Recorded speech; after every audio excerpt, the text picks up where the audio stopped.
Assalamualaikum warahmatullahi wabarakatuh. Alhamdulillah. Wassalatu wassalamu ala Rasulillah Muhammad ibn Abdillah wa ala alihi wa sahbihi wa man walah. Subhanaka la ilma lana illa ma 'allamtana innaka antal alimul hakim. Rabbi shrah li sadri wa yassir li amri wahlul 'uqdatan min lisani yafqahu qawli. Amma ba'du. Alhamdulillah, ibu-ibu sekalian saya muliakan, hadiah indah di mana Allah mengizinkan kepada kita untuk menghadapnya. Bukan main. Siapa kita ini sampai diizinkan Allah untuk bolak-balik menghadap kepada Allah Subhanahu wa taala dalam salat-salat kita. Saya pernah dengar dari para guru-guru kami, guru-guru saya. Mereka mengatakan di saat orang salat, di saat kamu salat, di saat saya salat, bukan hanya karena saya mau sholat, kamu mau sholat, akan tetapi karena kamu dianggap mulia di mata Allah, sehingga Allah izinkan dirimu untuk menghadap padanya. Ketika saya sholat, bukan hanya karena saya mau sholat, akan tetapi karena saya punya nilai di mata Allah, sehingga Allah izinkan kepada saya untuk menghadap padanya. Sebaliknya, ketika kamu tidak mau sholat, bukan hanya karena kamu tidak mau sholat, akan tetapi karena kamu sudah jatuh dalam pandangan Allah, terhina dalam pandangan Allah, sehingga Allah tidak lagi mengizinkan kepadamu untuk menghadap kepadanya. Ketika seseorang tidak sholat, bukan hanya karena dia tidak mau sholat, akan tetapi karena ia sudah tidak lagi bernilai di mata Allah, sehingga Allah tidak izinkan dia untuk menghadap padanya. Teman-teman, saudariku sekalian yang saya muliakan, kalau bicara tentang sholat nih teman-teman, ada 4 tingkatan, ada 4 kelas. Untuk kamu melihat sholatmu sudah ada di kelas yang mana. Kalau saya boleh bilang kelas teratasnya nih kelas bisnis, oke lah ya. Kelas bawahnya lagi kelas atasnya kelas eksklusif ya, kelas eksekutif. Terus bawahnya lagi kelas bisnis, bawahnya lagi kelas. Tapi ada 4 kelas, bawahnya lagi kelas gerbong. Nggak naik dalam kereta nih ya. Kelas yang paling bawah kita bahas nih, kelas gerbong nih. Kayaknya naik di atasnya nih ya, gerbongnya. Teman-teman sekalian, orang yang di saat mengerjakan sholat, dia kerjakan juga, tapi merasanya sebagai beban. Ya ampun, udah maghrib aja, baru juga asar. Ya ampun, males banget dah. Ini gak ada rusuh nih. Kita kan lagi jalan-jalan nih. Kita kan lagi belanja nih di Tanah Abang. Kita jamaah aja gimana sholatnya. Nah ini orang-orang yang menganggap sholatnya sebagai beban. Malas kalau disuruh sholat, terutamanya subuh.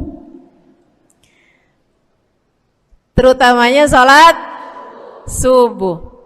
Ini Allah ceritakan orang-orang yang seperti ini adalah kelompoknya orang munafik. Naudzubillah. Alladzina idza qamu ila sholati qamu kusala.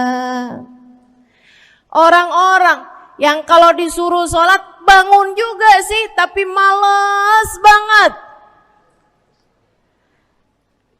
Setan nih nemenin dia, kayak naroin batu di atas kepalanya, bikin dia berat mau ngerjain sholat. Kalau lagi tidur, ngipas-ngipasin matanya, bobo aja lagi. 5 menit lagi, 5 menit lagi. Bangun-bangun udah siang. Pernah terjadi padamu?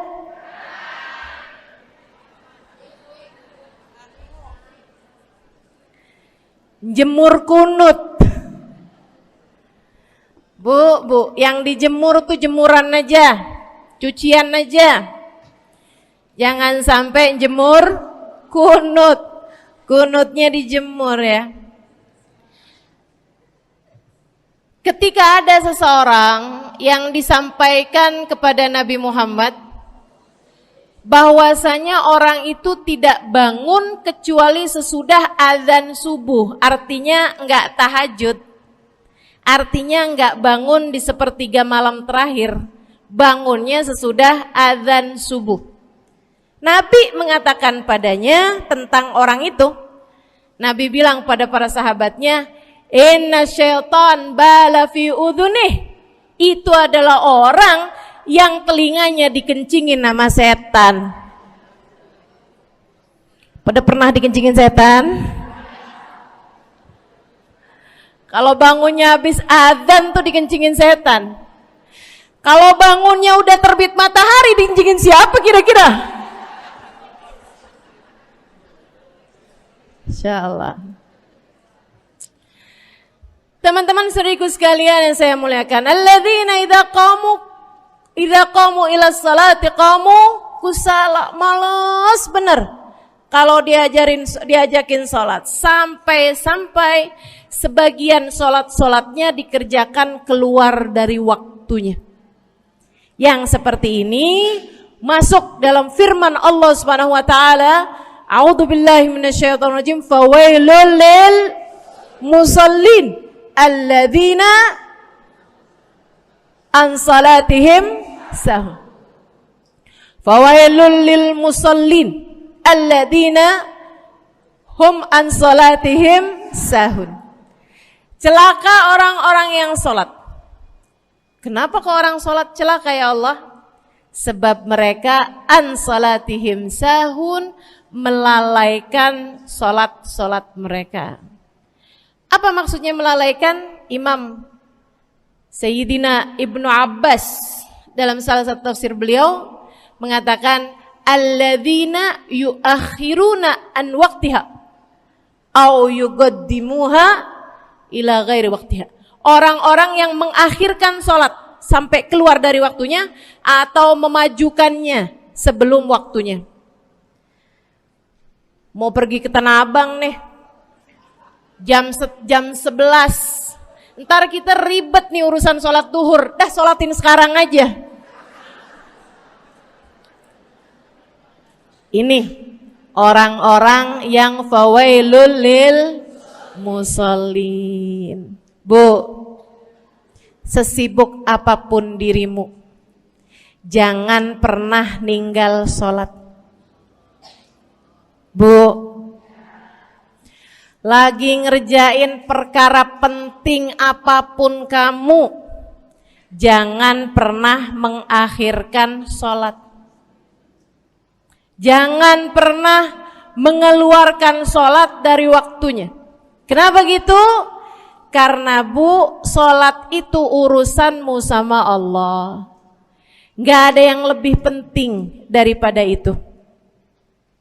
Gak ada yang lebih penting daripada itu. Siapa yang mementingkan Allah, dia bakal dipentingin sama Allah. Siapa yang meremehkan sholatnya, berarti dia telah meremehkan Allah. Siapa yang meremehkan Allah, dia akan diremehkan oleh Allah. Na'udzubillah min dzalik. Buat adik-adik jomblo, jangan pernah mau kawin sama orang yang gak sholat. Biarpun kamu udah nunggu cukup lama, kalau ada yang lamar kamu dan dia gak sholat, jangan mau bu. Dek, ibu-ibu juga, kalau ada yang janda di sini,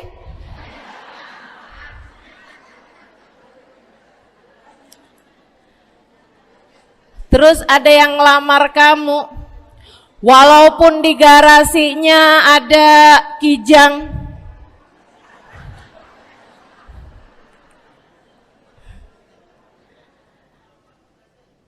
ada bebek, motor maksudnya ya, datang melamar kamu, jangan terima. Orang yang gak sholat, kamu jangan mau jadi istrinya. Kenapa? Saya kasih tahu ya, Allah aja dia tinggalin, apalagi kamu.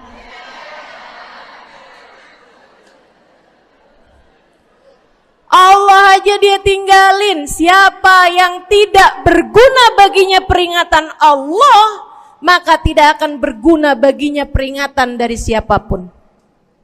Tapi dia mencintai saya, Ustazah.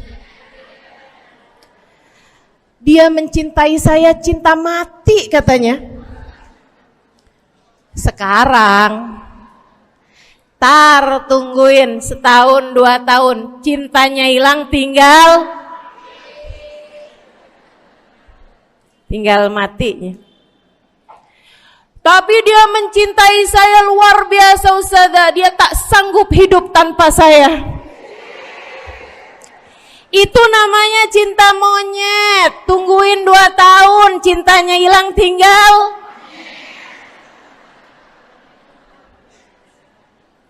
Jangan temenan sama orang gak sholat. Dia telah jatuh di mata Allah.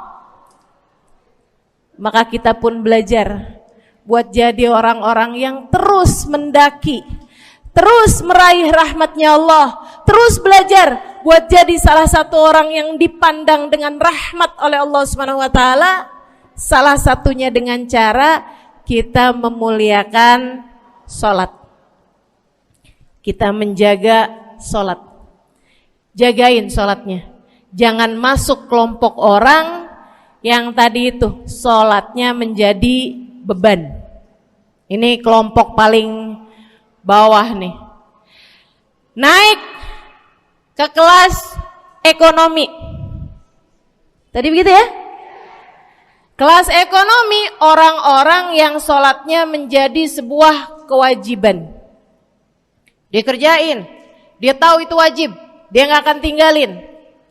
Tapi sama halnya dengan kewajiban-kewajiban yang lain. Kita nih kalau mikirnya kewajiban, Bu, kalau gak diwajibin lagi seneng. Betul gak? Masih ada kayak beratnya gitu ngerjain sholat. Orang yang sholatnya dianggap sebagai kewajiban. Kayak anak-anak sekolah tuh, wajib pakai seragam, wajib ngerjain PR. Kalau 1 hari, besok enggak wajib pakai seragam. Ada nggak ya pakai seragam? Nggak ada.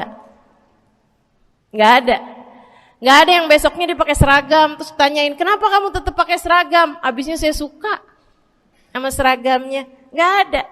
Karena mereka menganggap pakai seragamnya adalah kewajiban. Sekolahnya sebagai kewajiban. Jadi giliran besok libur anak-anak, hore gitu. Ada orang-orang yang sholatnya dianggap sebagai kewajiban. Nggak ada yang nambah kalau kewajiban tuh. Sholat sunnah boro-boro, sholat wajib aja kalau bisa dibikin sesingkat mungkin akan dilaksanakan dengan cara yang sesingkat-singkatnya.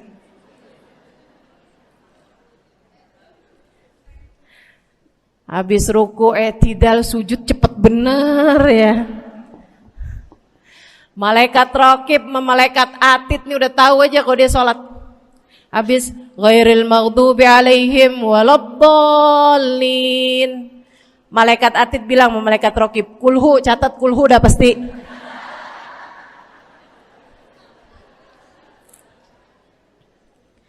Kulhu aja gak kelar-kelar. Teman-teman saudariku sekalian yang saya muliakan, sholatnya dianggap sebagai sebuah kewajiban. Nggak nambah dengan sunnah, namanya wajib. Kita naik lagi insyaallah. Sholatnya kita naikkan dari yang kewajiban kita naik menjadi kelas bisnis, sholatnya sebagai sebuah kebutuhan. Bu, mudah-mudahan nih ibu-ibu, teman-teman semuanya yang sedang menyimak kajian pada hari ini, saya doakan, karena saya berharap saya pun juga didoakan agar menjadi salah satu orang yang sudah berada dalam tingkatan ini. Sholat kita tahu adalah kebutuhan kita. Sama kayak kebutuhan makan, Bu. Ibu kenyang nggak kalau makan nasi doang 2 piring?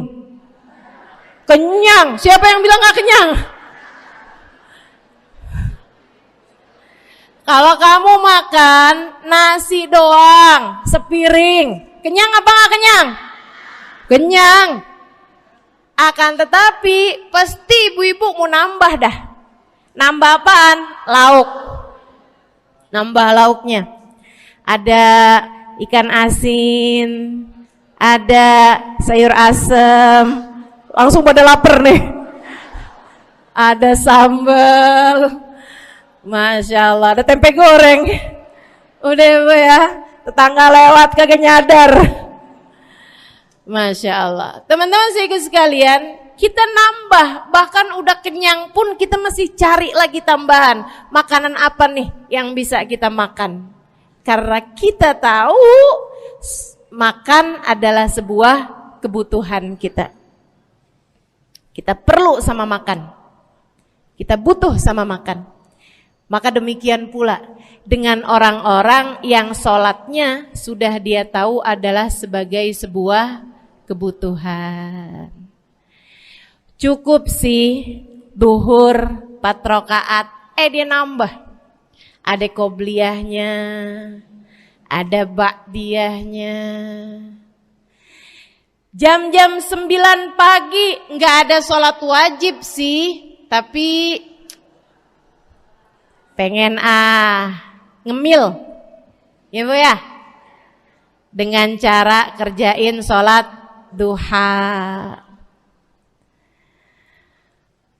Malam-malam abisnya isya, ampun mau tidur, ingat katanya Nabi, pesannya kepada Sayyidina Abu Hurairah, wasani habibi, kata Abu Hurairah, an utir qabla an anam. Kekasih saya Nabi besar Muhammad, kata Abu Hurairah, kasih pesan pada saya untuk jangan tidur sebelum sholat witir. Jadi habis kelar sholat isya langsung sambung sama witirnya. Dia tahu sholatnya adalah sebagai sebuah kebutuhan. Kebutuhan. Saya butuh untuk sholat karena saya butuh kepada Allah. Saya perlu sholat karena saya perlu kepada Allah. Saya perlu sholat karena saya tahu urusan saya sebesar apapun saya rasakan adalah kecil dalam pandangan Allah. Saya perlu sholat karena permasalahan dalam hidup saya yang saya rasakan sebesar gunung di atas pundak saya, di atas punggung saya, di hadapan Allah tak sampai seperti setitik debu yang mudah saja untuk dia angkatkan dari kehidupan saya. Maka kita pun menjadikan sholat sebagai sebuah kebutuhan. Lagi sakit, jangan ninggal sholat. Kenapa? Kamu menghadap kepada yang punya kesehatan. Lagi banyak utang, jangan ninggal sholat. Sama, jangan utang lagi. Karena kamu menghadap kepada pemilik segala kekuasaan, pemilik dunia dan akhirat, pemilik semua uang di atas muka bumi ini adalah Allah. Makanya Habib Ali Habsyi, penulis kitab Maulid Simtud Durar, yang tadi ibu-ibu baca maulidnya, beliau pernah bilang, Ada dalam salah satu diwan beliau. Diwan tuh syair-syair beliau itu ya. Ali idza kad marid syafahu fi'lus shalah la'alla syirru sifa fi wad'i tilkal jibah. Kata beliau, Ali nih kalau lagi sakit, nih Habib Ali ya, beliau tuh padahal punya amal ibadah sangat banyak. Tapi Habib Ali bilang, Ali idza qad marid syafahu fi'lus shalah. Ali nih kalau lagi sakit, sembuhnya sama sholat. Sembuhnya sama sholat. La'alla sirru sifa. Rasa-rasanya memang Allah letakkan rahasia kesembuhan ada pada fi wad'i tilkal jibah, terletakkannya jabhah kita, dahi kita di tempat sujud. Di sana semua permasalahan-permasalahan dalam hidupmu menjadi ringan. Saat kamu meletakkan dahimu di tempat sujud, kamu berbisik lirih kepada Allah, akan tetapi suaramu didengar sama yang punya arsy. Akan tetapi suara bisikanmu didengar segenap malaikat-malaikat yang ada di atas langit. Kemudian mereka mendoakanmu sehingga Allah mengatakan wasjud waqtarib, sujudlah kamu. Posisi sujudmu itu waqtarib akan membuatmu menjadi dekat dengan Allah Subhanahu wa taala. Sujudlah dan mendekatlah kepadaku, kata Allah. Agrab ma yakunul abad min rabbih fahuwa sajid, kata Nabi Muhammad. Fa'akthiru fihi du'a faqamin an yustajabulah. Tempat terdekat seorang hamba dengan Tuhannya adalah saat dia sedang sujud. Maka perbanyaklah doa dalam sujudmu, kata Nabi Muhammad. Doamu sangat mungkin diijabah oleh Allah. Apalagi kalau doanya kamu haturkan di sepertiga malam yang terakhir. Saat-saat di mana kebanyakan manusia di sekelilingmu yang lalai berada dalam tidurnya, berada dalam alam mimpinya. Para ulama tuh sampai bilang, Bu, dari kehususannya sepertiga malam yang terakhir, orang yang ngerjain maksiat aja sepertiga malam yang terakhir tuh tidur. Ibu gak pernah tahu orang-orang pulang diskotik jam berapa? Gak tahu ya, sama. Tapi Bu, yang pasti mereka tuh sepertiga malam yang terakhir malah pada pulang, malah pada tidur gitu. Orang maksiat aja itu sama Allah dibuat tidur tuh di jam-jam yang biasanya turun rahmatnya Allah. Allah mau milih nih mana nih hamba-hambaku, pilihan-pilihanku akan aku bangunkan untuk menghadapku. Kemudian Allah Subhanahu wa taala bertanya, hal min mustaghfirin, hal min taib, hal min talibi hajatin faunilahul matalib. Siapa nih di antara kalian yang lagi mohon doa, minta pertolongan, mohon ampunan, akan aku beri, kata Allah Subhanahu wa taala, sebab kalian meminta pada waktu yang paling aku suka. Kalau punya hajat minta. Kapan mintanya? Dalam sujud. Kapan sujudnya? Dalam sholatmu di sepertiga malam yang terakhir. Bu, ngelihat muka-mukanya pada punya hajat banyak-banyak nih.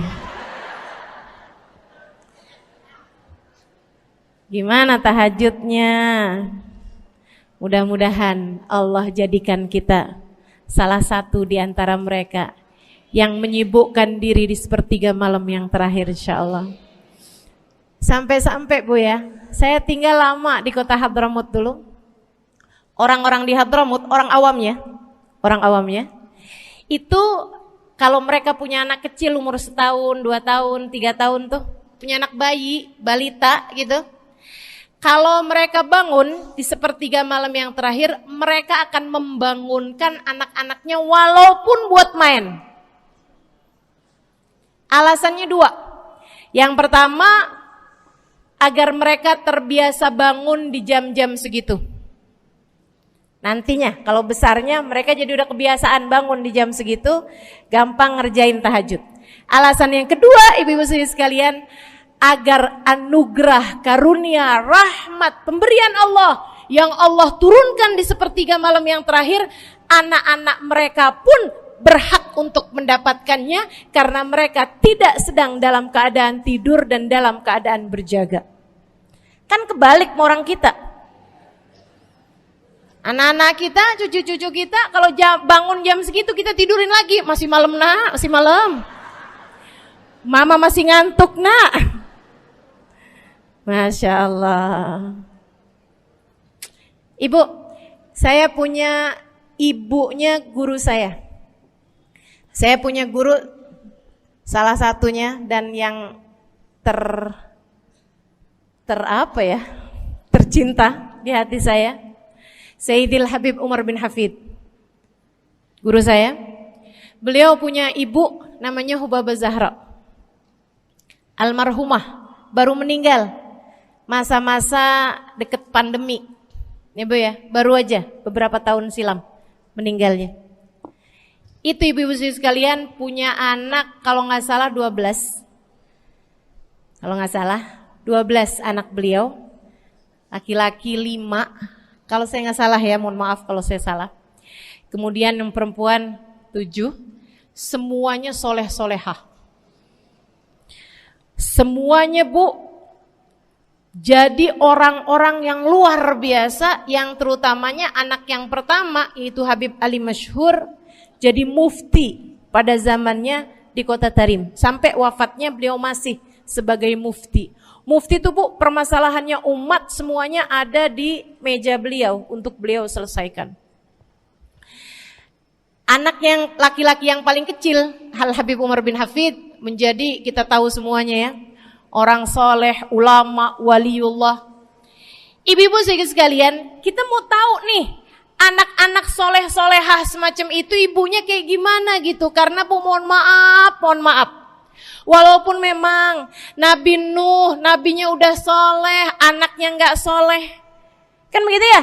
Ada juga sih, tapi secara mayoritasnya Bu, buah jatuhnya tak jauh dari emaknya begitu, anaknya kurang lebih begitu. Anaknya begitu, emaknya biar kita nggak lihat gitu udah bisa ngebayangin kayak apa orangnya. Ibu-ibu sekalian, nih anak-anaknya Hubabah Zahra, Masya Allah semuanya. Kita mau tahu ibunya kayak gimana. Satu cerita aja tentang Hubabah Zahra. Ibu-ibu sekalian, anaknya cerita, Hubabah Zahra, Umi, anak perempuannya, dia bilang seumur hidupnya nggak pernah ninggal tahajud. Bu, dari awal balik sampai meninggal, tidak pernah meninggalkan tahajud. Jauh banget ya? Sama siapa? Tahajud semalam, seminggu libur. Kelakuan siapa itu? Hubabah Zahra gak pernah ninggal tahajud kecuali satu malam. Satu malam itu beliau tuh lagi ada hajat besar, maksudnya lagi kayak ada acara pernikahan, kemudian beliau juga kelelahan, kecapean, baru tidurnya juga jam-jam 2, jam-jam mau jelang pagi Bu ya. Kelewatan tahajud. Bangun pas azan subuh. Ibu, beliau bangun dengan gemeteran. Beliau bangun dengan menggigil padahal enggak musim dingin. Beliau bangun, azan, innalillahi wa inna ilaihi rajiun. Azan, astagfirullah, ya Allah, astagfirullah, azan, ya Allah, ampuni Zahra ya Allah, ampuni Zahra ya Allah. Anaknya cerita, hari itu aku tidak pernah melihat ibuku berlelehan air mata sepanjang hari lebih daripada hari tersebut. Hari itu kami melihat ada seorang perempuan berlelehan air mata beristighfar memohon ampun kepada Allah karena satu malam dalam hidupnya beliau meninggalkan tahajudnya, teman-teman. Masya Allah, Masya Allah. Tiap kali makan ingat gitu, ya ampun tadi malam gak tahajud, samihni ya Rab, samihni ya Rab, sampai gak enak makan. Insya Allah, insya Allah. Mudah-mudahan Allah jadikan keagungan sholat ada dalam hati kita. Sholat kita jadi kebutuhan. Insya naik tingkat eksekutif, teman-teman. Tadi saya ulangin lagi dah, karena ibu-ibu kan suka rada lupaan. Kelas yang paling bawah, kelas apa tadi? Gerbong. Menjadikan sholatnya sebagai beban. Kelas berikutnya menjadikan sholat sebagai kewajiban. Naik lagi menjadikan sholat sebagai kebutuhan. Tingkat terakhirnya ada hamba-hamba tercinta di sisi Allah yang menjadikan sholat mereka sebagai sebuah hiburan dalam hidupnya, hobi dalam hidupnya. Diawali, dicontohkan oleh baginda kita Nabi besar Muhammad yang mengatakan dalam hadis sahihnya, wa ju'ilat qurratu aini fis shalah, wa ju'ilat qurratu aini fis shalah. Dijadikan, kata Nabi Muhammad, Allah telah menjadikan, dijadikan li untukku qurrat aini, kesenanganku dalam kehidupan, kebahagiaanku ada pada, hobiku ada pada as-shalah, salat. Nabi itu orang yang kesenangan beliau, hobi beliau adalah salat. Kana idza faza'ahu amrun aladha ila shalah. Kata para sahabat meriwayatkan, Nabi kalau lagi dengar kabar-kabar yang gak enak, segera menuju kepada sholat. Nabi kalau udah ada kabar-kabar Rasul pasukan kita terkalahkan di medan peperangan, Nabi ngelihat Bilal. Kemudian Nabi Muhammad nanya, udah dekat waktu sholat Bilal? Sebentar lagi Rasul, arihni bihaya Bilal, arihni bihaya Bilal. Yuk Bilal, sampaikan diri saya Bilal, tolong hibur diri saya Bilal. Segera azan dan kita akan sholat bersama-sama wahai Bilal. Kesenangan beliau, hobi beliau dalam sholat, dalam hidup adalah sholat. Teman-teman saya sekalian, bukan hanya Nabi Muhammad, tapi para sahabat-sahabat Nabi Muhammad, tapi para tabi'in, para tabi'it tabi'in. Saudaraku sekalian saya muliakan, Sayyidina Umar bin Khattab alaihi ridwanullah, kana idza ja'ahu hal, apabila beliau dalam keadaan hatinya lagi khusyuk, hatinya lagi nyambung banget sama Allah Subhanahu wa taala, kalau mau salat sunnah manggil orang. Beliau salat dalam masjid, ada orang mau salat sunnah, ada orang lagi baca Quran dipanggil sama beliau. Kamu saya bayar ya. Kamu duduk sebelah sini saya nih, baca Qur'annya deketan saya sini, kamu saya bayar. Buat apaan wahai Sayyidina Umar? Buat negur saya, ngingetin saya lagi sholat nih. Oh gak usah dibayar Tuan. Yaudah kalau gitu kamu duduknya sebelah sini ya. Tugas saya apa Tuan? Kalau kamu lihat saya sholat berdirinya kelamaan, ingetin saya buat ruku. Kalau kamu lihat ruku saya kelamaan gak bangun-bangun, ingetin saya buat bangun. Kalau kamu lihat sujud saya kelamaan, ingetin saya buat duduk. Karena saya sekarang ini kalau lagi berdiri baca Al-Quran, lupa buat ruku. Dari nikmatnya bacaan Quran beliau. Baik Tuan. Sholat, baca Fatihah, habis itu baca Quran. Surat Al-Quran, dapat selesai satu, kok masih enak. Baca lagi, masih enak lagi, baca lagi. Yang sebelah beneran nih gak ruku-ruku. Beliau berdiri kemudian bilang, Tuan ruku. Gak kedengeran. Beliau berdiri deketin telinganya, Tuan ruku. Belum kedengeran juga. Ruku. Allahu Akbar. Sayyidina Umar bin Khattab. Tabi'in, Sayyidina Ali Zainal Abidin. Pernah lagi sholat, rumahnya kebakaran, teman-teman. Sholat sunnah di waktu malam, rumahnya kebakaran. Orang-orang pada teriak-teriak, Tuhan harik, nar, ya ibn binti Rasulillah, wahai anak dari cucunya Nabi Muhammad. Tuhan, ada api di sekitarmu. Tuhan, kebakaran. Tuhan, kebakaran. Allahu Akbar. Sami Allahu liman hamidah. Enggak lihat apa-apa. Habis selesai sholat baru lihat, kebakaran nih rupanya. Orang-orang pada bilang, kami sudah mengingatkanmu Tuhan. Apa jawab beliau? Al-hadni an-narul kubro. Di depan saya ada api yang jauh lebih besar, api neraka. Saya nggak lihat api sekecil ini. Masya Allah. Saudara sekalian yang saya muliakan, para ulama Allah Subhanahu Wa Taala. Terakhir saya mau ceritakan Sayyidil Habib Abu Bakar As-Sakran, penulis Wirid Sakran. Kalau teman-teman pernah tahu, beliau saudara sekalian saya muliakan dapat julukan As-Sakran, orang yang mabuk.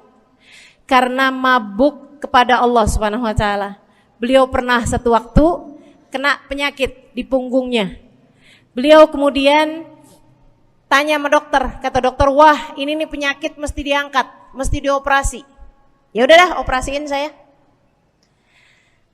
Disuguhin 1 gelas khamr di waktu yang telah ditetapkan untuk jadi waktu operasi. Apa ini? Khamr, minuman keras. Zaman itu belum ada obat bius. Dia bilang, ini buat apa? Khamr ini Tuhan, minuman keras ya, agar engkau enggak sadar. Jadi enak gitu kita ngoperasinya. Dia bilang, saya mau dengan kesehatan saya kepengen ngerjain taat kepada Allah, saya enggak mau.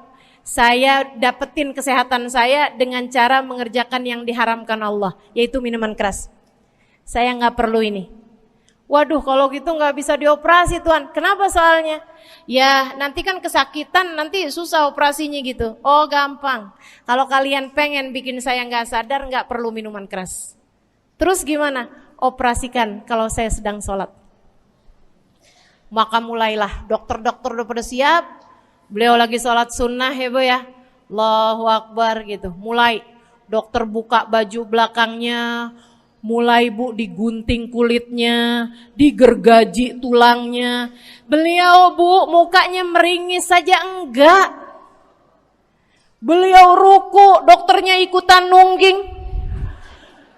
Beliau sujud, dokternya ikutan menunduk juga. Beliau sholat nikmat banget. Sampai beliau selesai dari sholat, beliau nanya sama dokter-dokternya, kenapa nggak nurut tadi tuh waktu saya sholat mestinya operasi? Kata dokter, udah selesai Bib dari tadi. Masya Allah.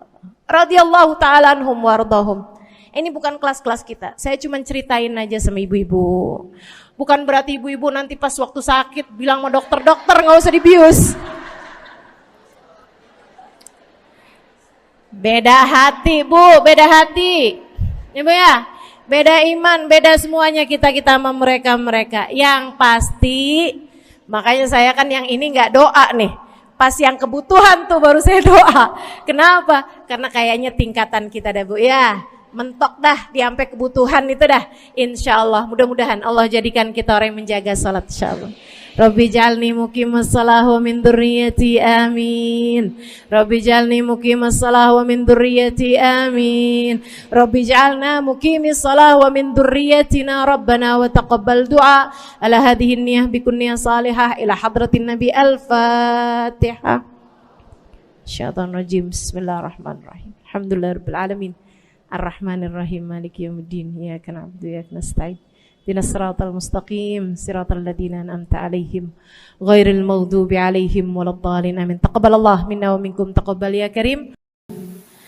Sama-sama kita hormati, kita sayangi segenap keluarga besar dari Majelis Ta'lim Raudhatul Aliyah di bawah pimpinan Ibu Ayu Komaladewi Kita doakan semoga beliau beserta segenap keluarganya senantiasa dalam limpahan rahmat ridha Allah Subhanahu wa taala. Juga kita doakan Ustazah Nabilah Al-Haddad sebagai pengasuh di majelis ta'lim ini, sebagai pimpinan di majelis ta'lim ini, Bu Ayu dan Ustazah Nabilah sekeluarga semuanya insyaallah senantiasa dalam pandangan kasih sayang Allah SWT. Panjangkan umurnya, disehatkan badannya, dimudahkan urusannya, kabulkan hajatnya, semakin dicinta Allah SWT dan Rasulnya.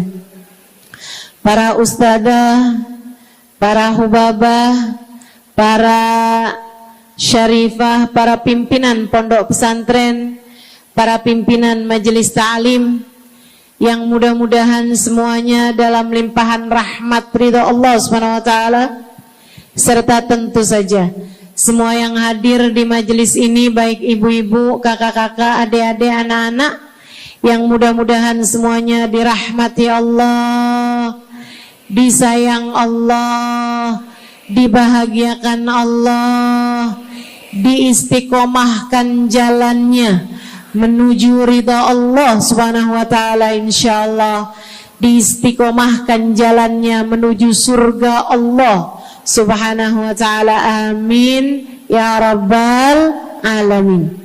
Qul amantu billah thumma istaqim, kata Nabi Muhammad sallallahu alaihi wasallam kepada seorang pemuda yang meminta nasihat, ya Rasulullah ausini, wahai Rasul tolong nasihati aku. Kita kalau ketemu orang mulia jangan minta duit, Bu. Kita kalau datang ketemu sama orang-orang yang kita tahu doanya mustajab, sangat soleh, hidupnya baik, apalagi jika dia adalah kekasih-kekasih Allah Subhanahu wa taala. Kamu kalau berjumpa dengan ulama, jangan minta sesuatu yang duniawi. Tirulah para sahabat ketika berjumpa dengan Nabi Muhammad. Biasanya mereka meminta satu dari dua hal. Yang pertama, mereka minta doa. Ida'ili ya Rasulullah, doakan aku wahai Rasul. Ibu juga gitu. Kalau ketemu sama ulama, ketemu orang soleh, ketemu kiai, ketemu habib yang kita tahu doanya mustajab, bertemu hubabah, mintalah doa. Tapi jangan hanya sekedar urusan doa duniawi, Bu. Doa duniawi itu yang gimana, Ustazah? Doa yang kalau diijabah nggak akan manfaat begitu kamu masuk dalam alam kubur. Itu namanya doa duniawi. Ustazah, doakan saya biar saya cepat kebeli rumah. Bu, kalau mati rumahnya dibawa gak? Ustazah, doakan saya kepengen beli HP baru. Dibawa gak HP-nya? Enggak. Itu namanya doa duniawi. Ustazah, Doakan biar suami saya tambah cinta.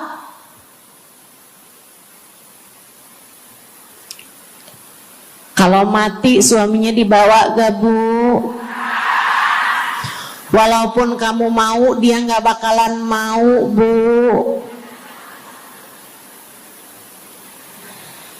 Sesuatu yang sifatnya duniawi.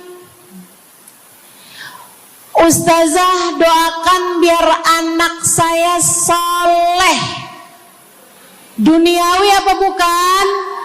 Bukan. Sebab kesolehan anak akan jadi tambahan bekal bagimu ketika kamu masuk dalam alam kubur. Jadi gak boleh nih Ustazah doa urusan duniawi atau minta didoakan urusan-urusan duniawi. Boleh, tapi jangan cuma itu. Nanti takutnya kamu nyesel.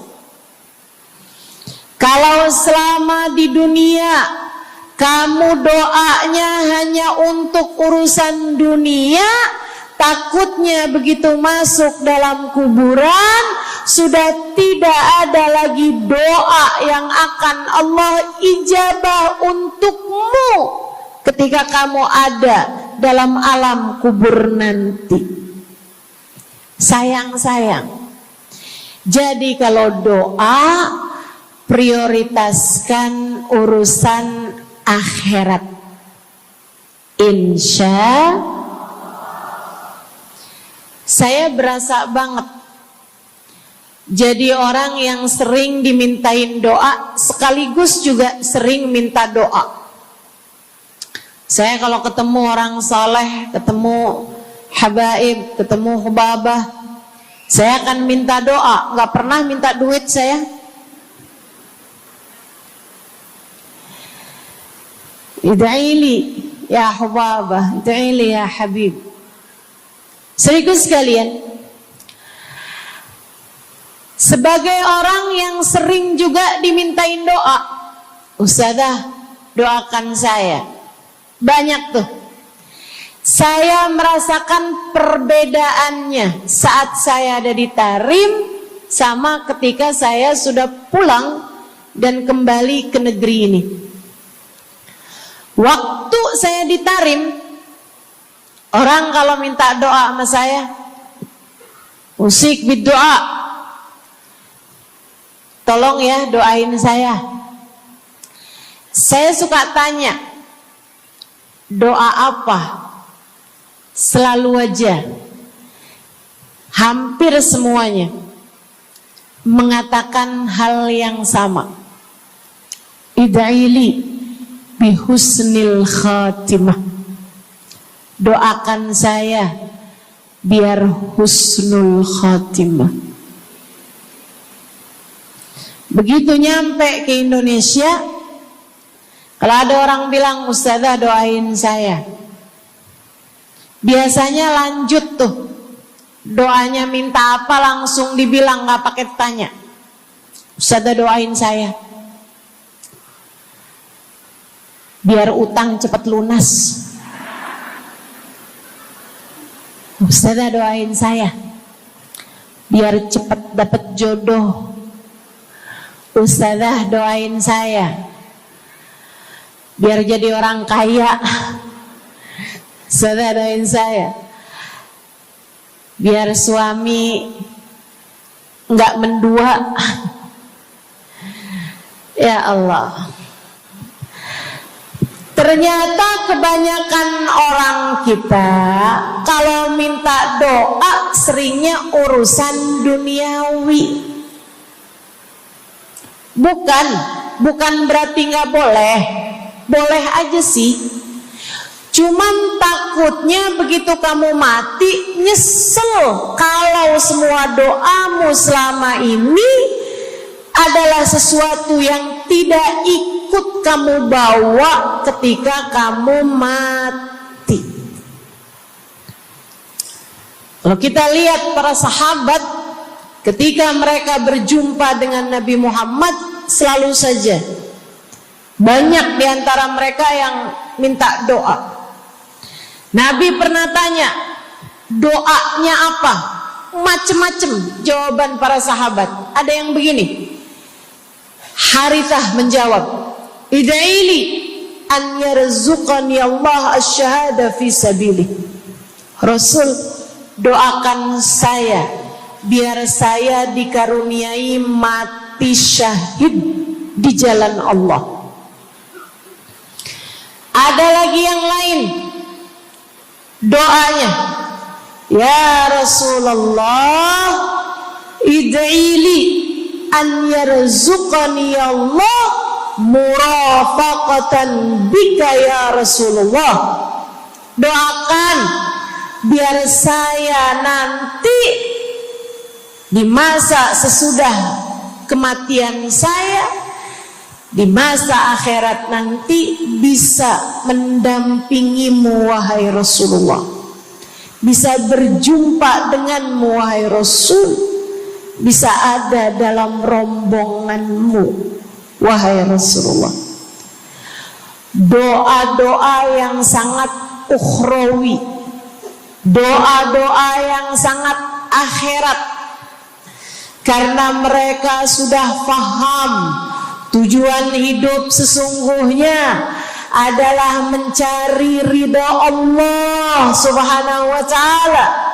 Tujuan hidup sesungguhnya adalah bergerak menuju surga Allah Subhanahu wa ta'ala. Tujuan hidup sesungguhnya adalah berpulang kepada Allah dalam keadaan Allah ridha kepada kita. Sahabat, minta didoakan, ama yang kedua minta nasihat. Kita juga nyontoh, kalau ketemu orang soleh, kalau ketemu ulama, kalau ketemu habaib, ketemu kiai, ketemu bunyai, ketemu hubabah, ketemu ustadzah, ketemu ustad, minta nasihat. Selain daripada minta doa, mintalah nasihat. Hal ini dicontohkan oleh para sahabat kepada Nabi Muhammad. Datang seorang pemuda berjumpa Nabi Muhammad sallallahu alaihi wasallam. Kemudian bertanya, ya Rasulullah, ausini, wahai Rasulullah, berikanlah nasihat kepadaku ini. Nabi Muhammad tersenyum, senang, bangga, karena mengerti bahwa umatnya faham apa yang harus diminta dari nabinya. Nabi berkata kepadanya, qul amantu billah thumma istaqim. Kata Nabi Muhammad, ucapkanlah, aku beriman kepada Allah, kemudian istiqomahlah kamu di jalan Allah. Nasihat Nabi Muhammad buat pemuda tersebut, nasihat Nabi Muhammad buat pemuda-pemuda umatnya sepanjang zaman. Nasihat Nabi Muhammad buat umatnya, baik yang muda maupun yang tua, baik laki-laki maupun perempuan, baik yang pintar maupun yang kurang pintar. Semua umatnya dinasehati sama Nabi Muhammad. Karenanya akan saya sampaikan hal ini kepadamu hari ini.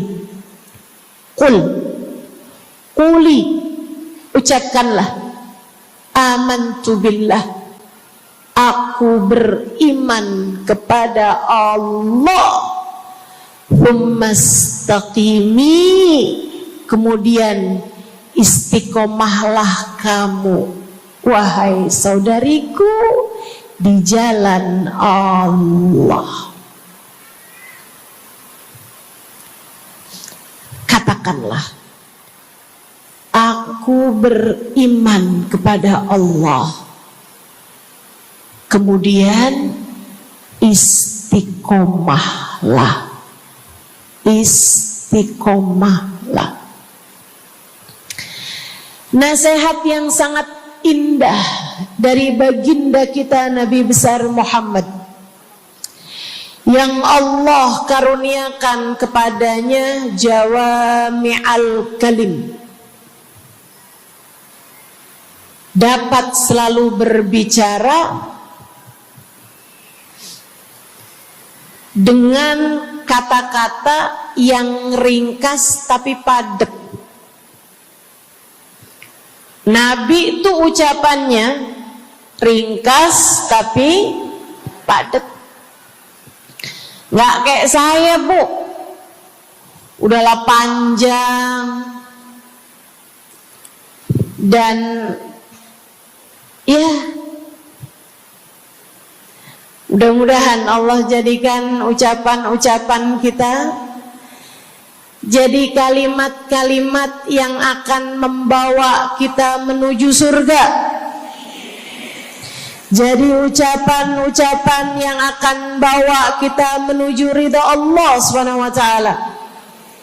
Ibu-ibu, kita sama-sama belajar biar kalau ngomong itu enggak panjang-panjang, akan tetapi bermutu, berkualitas. Terutama Bu, ibu kalau ngomong sama anak-anak ibu, kadang-kadang panjang bener. Padahal itu aja, anak sampai hafal. Iya mah, katanya gitu. Betul gitu? Nabi kalau ngomong pendek aja tapi penuh makna. Nabi kalau bicara seringkali nggak panjang-panjang tapi sangat berarti. Satu hadis beliau saja bisa disyarahkan, diberi keterangan, hingga bahkan berkitab-kitab banyaknya.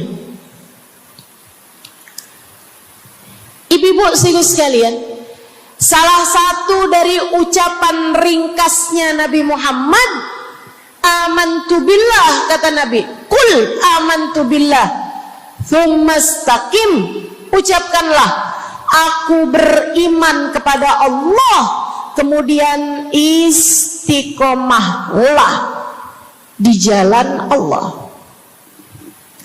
Apa itu istiqomah? Lurus, jangan belok-belok. Lurus, jalan terus. Jalannya adalah jalan yang lurus. Itu yang selalu kita minta dalam tiap rakaat sholat kita. Kita berdoa kepada Allah, ihdinas siratal, ya Allah, tempuhkanlah untuk hidup kami ini jalanmu yang lurus. Sama kayak kamu lagi bilang, ya Allah, karuniakanlah dalam kehidupan kami keistiqomahan di jalanmu ya Allah. Kamu selalu minta istiqomah 17 kali sekurangnya tiap hari. Betapa sangat pentingnya istiqomah ini, saudaraku sekalian. berada dalam jalan yang lurus. Saya mau bahas jalan lurus yang dimaksud ini apa aja. 1, kamu harus lurus imannya. Amantu billah, aku beriman kepada Allah.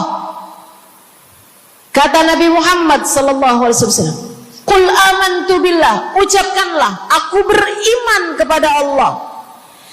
Maka istiqomah tersebut yang nomor 1 adalah dalam urusan keimanan. Bu, Kak, Dek, Nak, yang lurus imanmu. Iman yang lurus tuh yang gimana, Ustazah? Iman yang lurus adalah memahami 2 kalimat syahadat yang menjadi pintu gerbang keimananmu. Orang kalau masuk Islam, dia jadi orang yang beriman, dia mengucapkan kalimat syahadat. Apa itu? La ilaha illallah. Yang pertama. Yang kedua, Muhammad Rasulullah. Tidak ada Tuhan selain Allah. Itu harus kamu miliki dalam hatimu secara lurus, istiqomah. Gak ada Tuhan selain Allah. Jangan hari ini Tuhannya Allah, besoknya Tuhannya duit. Apapun aja yang disuruh sama duit, yang ada duitnya, yang haram-haram pun diterjang. Lah kenapa begitu? Saudaraku sekalian, Qul amantu billah, ucapkan, aku beriman kepada Allah. Aku faham arti la ilaha illallah. Tidak ada Tuhan selain Allah. Tidak ada yang mengatur kehidupan selain Allah. Tidak ada yang memberi rezeki selain Allah. Maka berimanlah kepada Allah. Kalau ada istri bilang sama suaminya, kalau kamu nanti pulang bawa duit, ahlan wa sahlan, selamat datang. Tapi kalau kamu pulang nanti nggak bawa duit, silakan tidur di luar.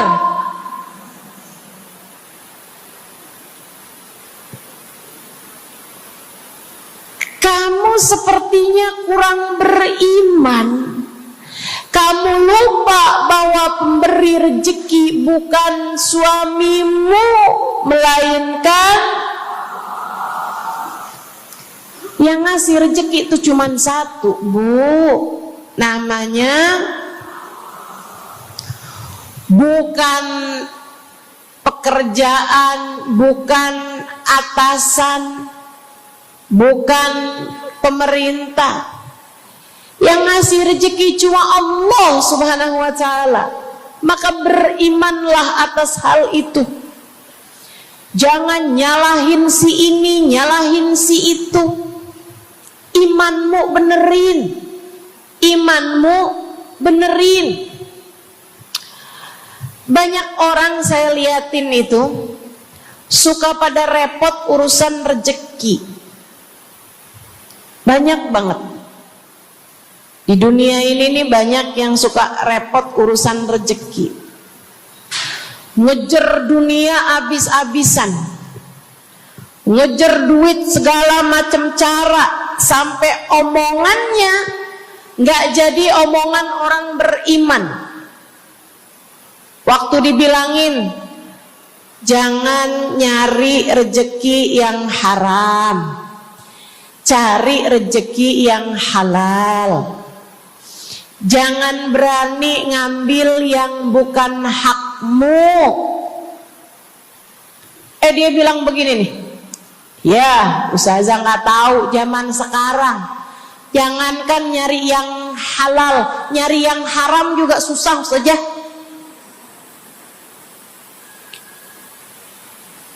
Itu omongan orang nggak beriman.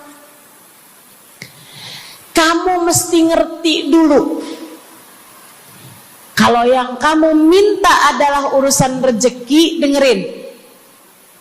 Kalau yang kamu minta urusan rezeki, kamu harus datang kepada alamatnya. Yang sering kali membuat kamu setengah mati urusan rezekimu, sampai mau-maunya menghinakan diri, minta-minta sama orang, berharap dari orang. Seorang ibu berharap dari anaknya, seorang istri berharap dari suaminya. Saudariku sekalian, yang sering kali membuat kamu tersiksa urusan rezeki adalah karena kamu salah alamat. Kamu salah alamat. Kamu sedang tersesat jalan.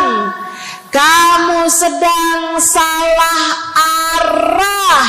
Makanya jadinya kemana-mana kamu nggak nemu. Orang alamatnya aja salah. Ini kalau kamu mau ke Kubah Mas, tapi kamu perginya ke Taman Mini, nyampe apa nggak nyampe? Dapat apa enggak majelisnya? Nggak dapat. Kenapa? Salah alamat. Yang dicari Kubah Mas, kamu perginya ke Keong Mas. Nggak nyampe, nggak dapat.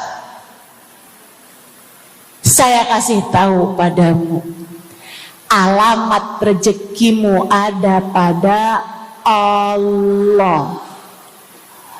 Alamat rezekimu ada pada Allah. Alamat rezekimu ada pada Allah.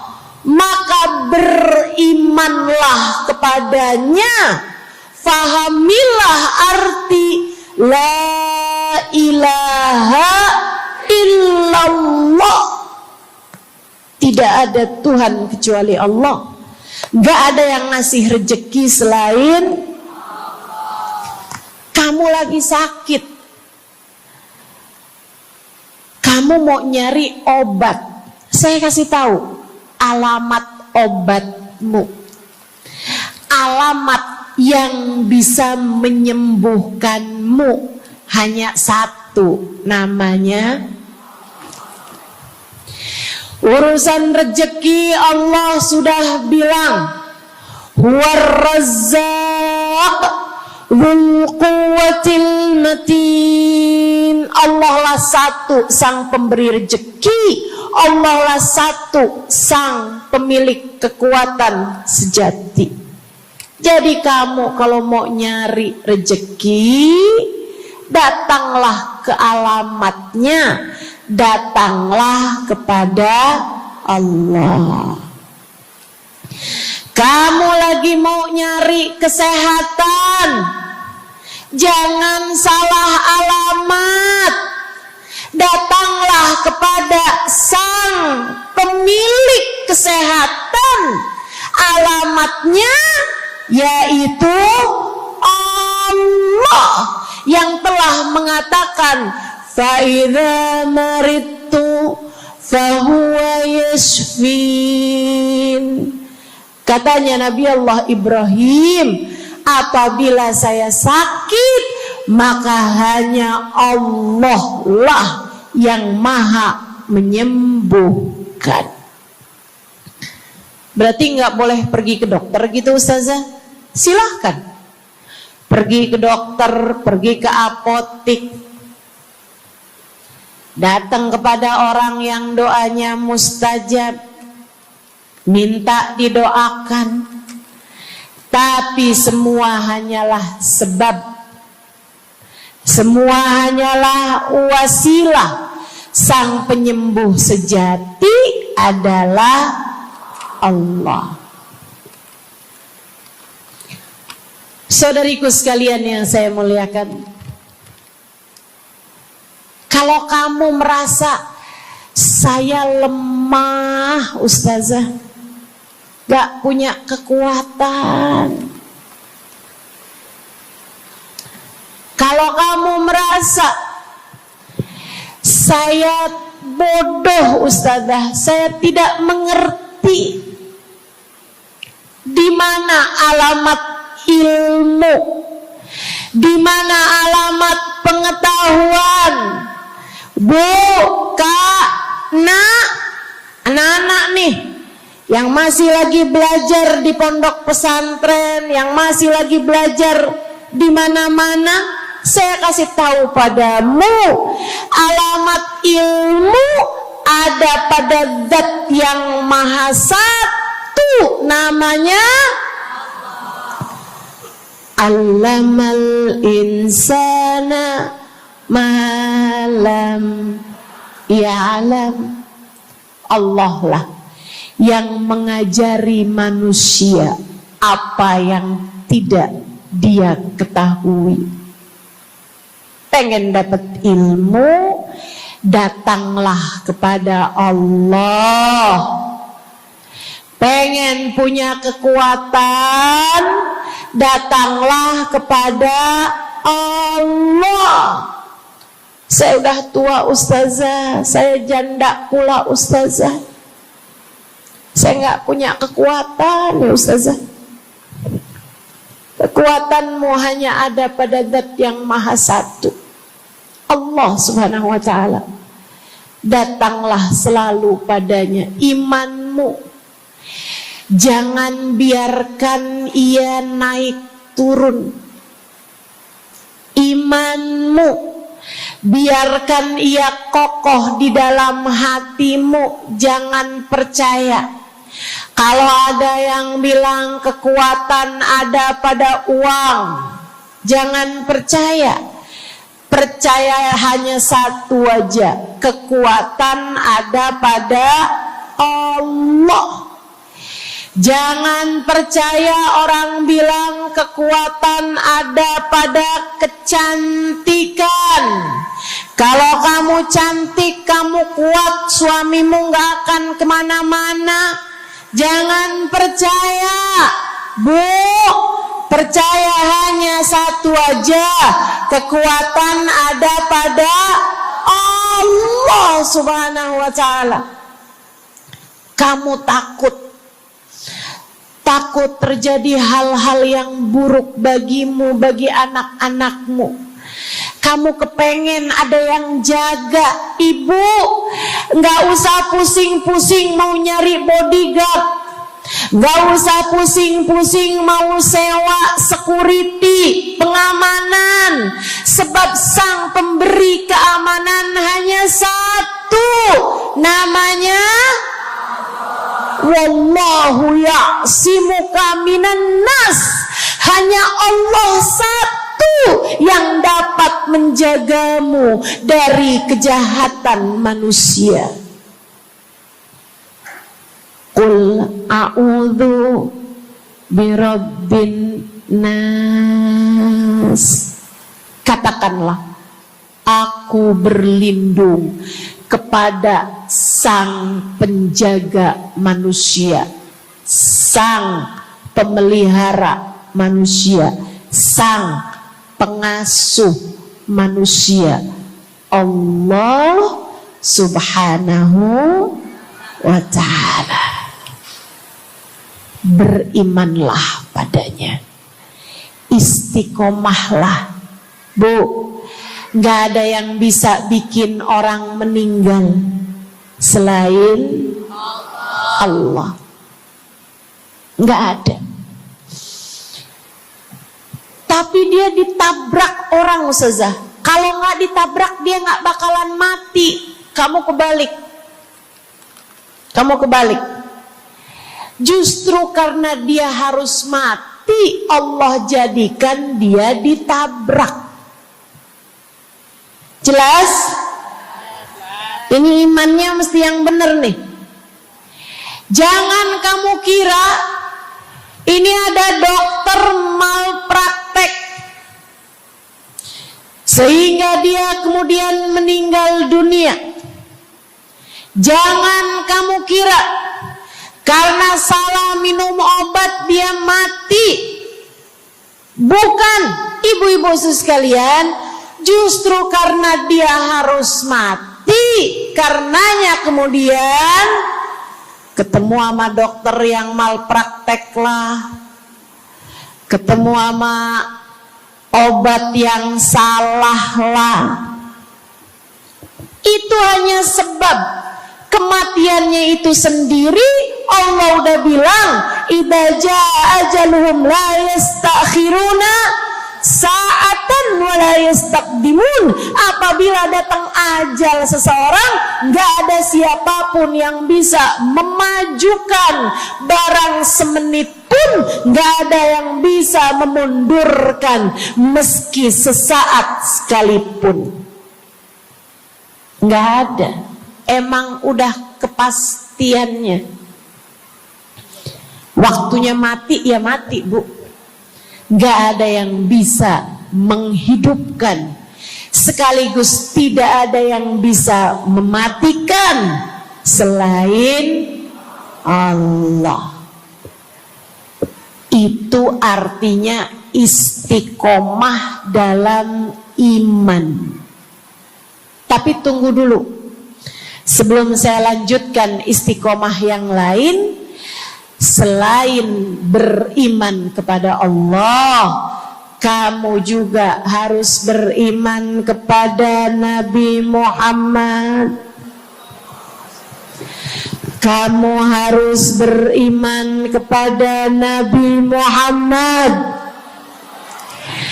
Beriman bahwa beliau adalah, a'udzubillahi minasyaitonirrajim, qul innama ana basyarum mithlukum yuha ilayya.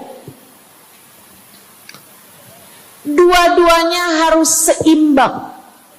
Innama ana basyarum mithlukum, tapi juga yuha ilayya. Katakanlah wahai Nabi Muhammad, aku adalah seorang manusia seperti kalian. Saya punya badan, saya punya perasaan. Kalau nggak makan-makan saya lapar. Kalau habis makan nggak minum saya haus. Kalau beberapa hari saya nggak tidur, saya ngantuk. Qul innama ana basyarun. Sampaikan kepada manusia, aku adalah seorang manusia seperti kalian juga. Sama anak cinta, lama nggak ketemu sama istri, kangen. Katakan wahai Nabi Muhammad, ana basyarum mithlukum, saya manusia seperti kalian juga. Kalau ada yang disayang kemudian meninggal, sedih. Karena Nabi adalah seorang manusia. Tapi tunggu dulu. Beliau tidak hanya sekedar manusia, Itu adalah satu sisi kehidupan Nabi Muhammad. Jangan lupa, innama ana basyarum mithlukum, tapi yuha ilayya, aku diberi wahyu, aku hamba wahyu, aku berbincang-bincang dengan Allah, kalian tidak.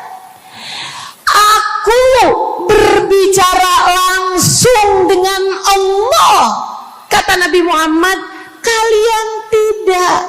Aku dituruni malaikat Jibril, kalian tidak.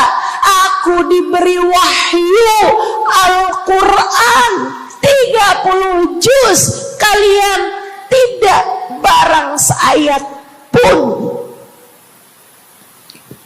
Nih, kalau saya perhatikan, imannya umat manusia yang beriman kepada Allah sekalipun menjadi cacat ketika tidak beriman kepada Nabi Muhammad. Lihatin, mohon maaf, orang Yahudi, Bu, beriman kepada Allah. Kamu kalau nanya sama orang Yahudi, Tuhanmu siapa? Allah. Tapi mereka enggak beriman kepada Nabi Muhammad. Apakah mereka disebut orang yang beriman? Tidak. Orang Nasrani, apakah mereka beriman kepada Allah? Iya. Tapi apakah mereka beriman kepada Nabi Muhammad? Tidak. Apakah mereka beriman? Tidak. Bahkan umat Islam ada yang mempercayai sesudah Nabi Muhammad ada nabi yang lain, namanya Mirza Ghulam Ahmad, sehingga mereka menyebut agama mereka Islam, tapi agama Islamnya pakai ada kelanjutannya, Islam Ahmadiyah. Apakah mereka beriman? Tidak. Sebab syarat iman selain la ilaha illallah juga ada Muhammad Rasulullah. Bahkan, Bu, ada banyak di antara kita orang-orang yang iman kepada Allah luar biasa, tapi kalau urusan kepada Nabi Muhammad, kalau lagi diceritain Isra Mi'raj, dia bilang Nabi Muhammad tuh gak usahlah segitu amat diperayakan Isra Mi'rajnya. Nabi Muhammad tuh Isra Mi'raj cuman sekedar ruhnya aja, badannya nggak pakai Isra Mi'raj. Jadi Nabi itu orang ngelihatnya kayak tidur aja, ruhnya aja yang melayang-layang.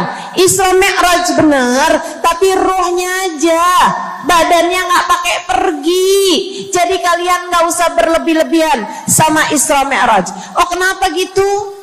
Kamu gak percaya sama Isra Mi'raj, sama badan-badannya Nabi sekalian, kamu gak percaya. Kenapa? Ya karena itu gak masuk akal.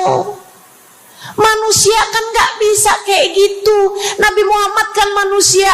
Kamu lupa bahwa Nabi walaupun manusia, beliau adalah yuha ilayya. Beliau adalah hamba wahyu. Ketika diceritakan tentang mukjizatnya Nabi Muhammad yang bisa memperbanyak makanan, bahkan ada ghazal, ada rusa yang berbicara dengan Nabi Muhammad, ada unta yang sujud kepada Nabi Muhammad, ada pohon yang datang kepada Nabi Muhammad dengan mencabut akarnya, kemudian berjalan dengan akarnya menuju Nabi Muhammad. Ketika dipanggil, kemudian sujud pohon tersebut kepada Nabi Muhammad sallallahu alaihi wasallam dan bertanya, "Mengapa engkau memanggilku wahai Nabi?" Dia nggak percaya, nggak masuk di akal. Itu hanyalah dongeng. Kita bilang tapi hadisnya sahih, riwayatnya Ibnu Mas'ud yang menceritakan hal itu, hingga bahkan Sahibul Burda menuliskannya. Katanya Sahibul Burda Imamul Busiri, ja'at lidakwatihil asjaru sajidatan tamshi ilaihi ala saqin bila qadami. Datang ketika dipanggil sama Nabi Muhammad pepohonan. Mereka datang dengan, mereka berjalan dengan akar-akar mereka, kemudian sujud di hadapan Nabi Muhammad. Ini tentang iman. Mereka nggak percaya. Mereka ngakunya paling beriman. Mereka ngakunya paling lurus imannya. Tapi kenapa kalau mengenai Nabi Muhammad kamu menjadi timpang? Ketika melihat orang ramai-ramai bersolawat kepada Nabi Muhammad, mereka kegerahan. Ketika melihat orang-orang ramai datang ke majelis-majelis maulid, merayakan, bergembira atas lahirnya Nabi Muhammad, mereka kegerahan sampai mereka bikin GAM. Apaan tuh? Gerakan anti maulid. Oh, ada lagi mereka menyebut diri mereka GAS. Apaan tuh? Saya tanya. Gerakan anti solawat lah. Kenapa kamu kegerahan sama Nabi Muhammad? Hah? Kenapa kamu ngerasa kayak takut banget umat begitu cinta sama Nabi Muhammad? Ada apa denganmu? Kamu lupa Nabi Muhammad memang manusia, tapi qul innama ana basyarum mithlukum yuha ilayya. Jangan pernah pisahkan Nabi, meskipun beliau seorang manusia seperti kita, tapi beliau adalah hamba wahyu. Beliau adalah hamba wahyu. Kamu gerah banget orang bersolawat sama Nabi Muhammad? Ada masalah apa sama kamu? Kamu gerah banget orang baca maulid Nabi Muhammad? Bahkan ada orang-orang yang ngaku paling Islam, tapi gerah banget ngelihat orang berziarah ke makam Nabi Muhammad. Ada masalah apa sama kamu? Yang bermasalah bukan kami umat Nabi Muhammad. Yang bermasalah adalah imanmu. Sebab ketika kita diminta beriman kepada Nabi Muhammad, jangan hanya fokus kepada kemanusiaan Nabi Muhammad, fokuslah pula kepada beliau sebagai hamba wahyu. Saudaraku sekalian yang saya muliakan, istiqomah dalam iman. Beriman kepada Allah, beriman kepada Rasulullah. Cinta kepada Allah, cinta kepada Rasulullah. Cinta kepada Rasulullah, cinta kepada keluarga Rasulullah, cinta kepada sahabat Rasulullah, dan istiqomahlah dalam cinta tersebut. Jadi istiqomah menuju ridha Allah yang pertama adalah istiqomah dalam iman. Yang kedua, istiqomah dalam taat. Bu, Kak, istiqomah dalam taat. Kamu disuruh sholat,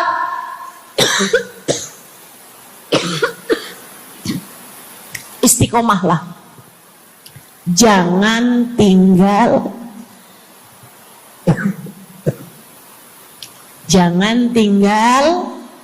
sholat.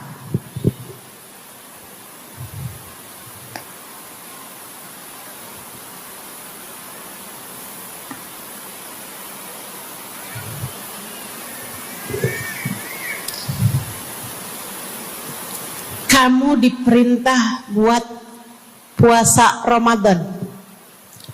Jangan tinggal puasa. Yang kemarin puasanya bolong karena menstruasi, karena haid, karena nifas misalnya, kamu wajib untuk bayar hutang puasa di hari-hari yang seperti ini. Jangan sampai hutang kamu nggak dibayar. Kadang-kadang sampai Syakban belum lunas juga. Pas ditanya, kamu kok nggak bayar-bayar utangnya tuh? Habisnya nggak ada yang nagih. Kamu minta siapa yang nagih? Israel. Jangan sampai datang malaikat Israel mencabut nyawamu, sementara kamu masih punya hutang puasa yang belum kamu lunasi. Kamu diperintah Allah buat taat. Istiqomahlah dalam jalan taatmu. Jangan tinggal perintah Allah. Dek, kalau kamu dilamar sama laki-laki yang gak sholat, jangan mau. Tapi dia baik, Ustazah. Baik menurut siapa? Dek, orang ninggal sholat artinya dia ninggal Allah. Saya bilangin, kalau Allah aja dia tinggal, apalagi kamu. Dia bilang dia gak bakal ninggalin saya, Ustazah, karena katanya dia gak sanggup hidup tanpa saya. Dek, jangan percaya. Jangan percaya. Allah aja dia tinggalin loh, apalagi kamu. Apalagi kamu. Orang yang, kata para ulama nih Bu,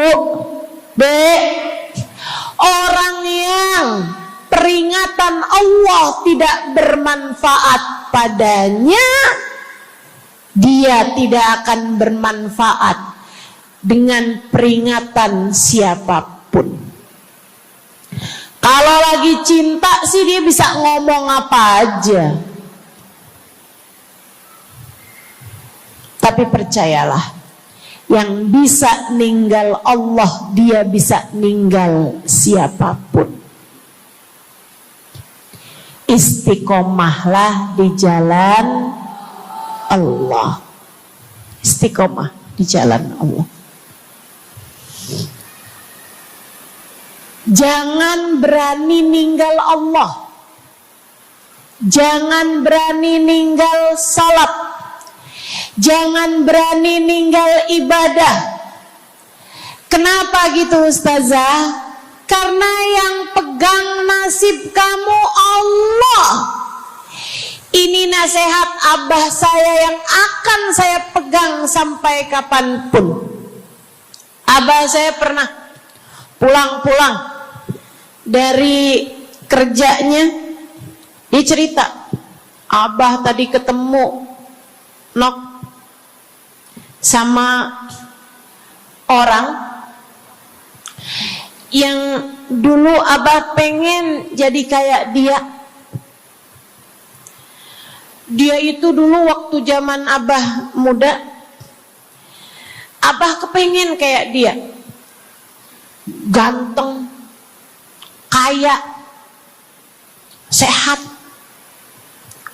orang tuanya kaya, dia bisa sekolah. Abah kepengen sekolah, gak ada biayanya. Abah harus bantu orang tua buat nyari nafkah.